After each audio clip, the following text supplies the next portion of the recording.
Nouveau pacte social, il faut rappeler que la réforme de la SNCF a été votée. Désormais, il faut définir un nouveau statut pour les cheminots. Et Guillaume Pepy dit qu'il estime qu'il ne peut pas y avoir deux statuts différents côte à côte.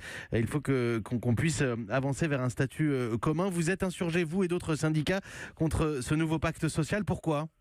Oui, parce que c'est un pacte antisocial. On nous avait promis le maintien des droits des cheminots qui sont actuellement dans l'entreprise. On voit bien que Guillaume Pepy finalement confirme ce que la CGT avait initialement identifié dans cette réforme, c'est-à-dire une réforme qui consiste à faire de la SNCF une entreprise centrée sur son résultat financier.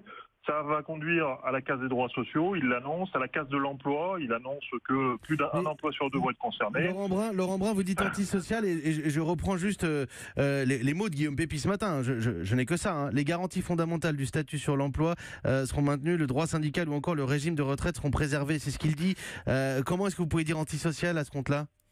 Mais parce que l'ensemble, on nous avait garanti le maintien de l'ensemble des droits. Sur le statut, ce ne sont pas que ces trois éléments-là.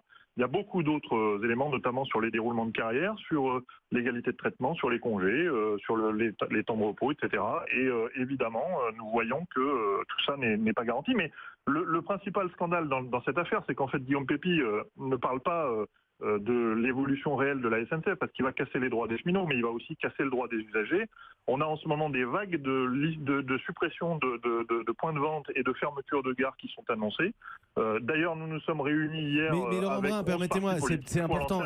Laurent Brun, permettez-moi, c'est important, mais ça n'a rien à voir avec le nouveau pacte social, les fermetures de gares. Ah mais bien sûr que si, parce qu'en fait, les fermetures de gares sont liées aux objectifs financiers de l'entreprise. Vous avez vu que dans sa déclaration, Guillaume Pepy se fixe l'objectif d'accroître le résultat financier. Ça, c'est lié à la suppression d'emplois. Et en bout du bout, ce que l'on ne dit pas, c'est que pour supprimer de l'emploi, il va falloir casser des droits sociaux, mais il faut aussi supprimer les services rendus aux usagers. Quand on ferme une gare, on supprime le service rendu aux usagers.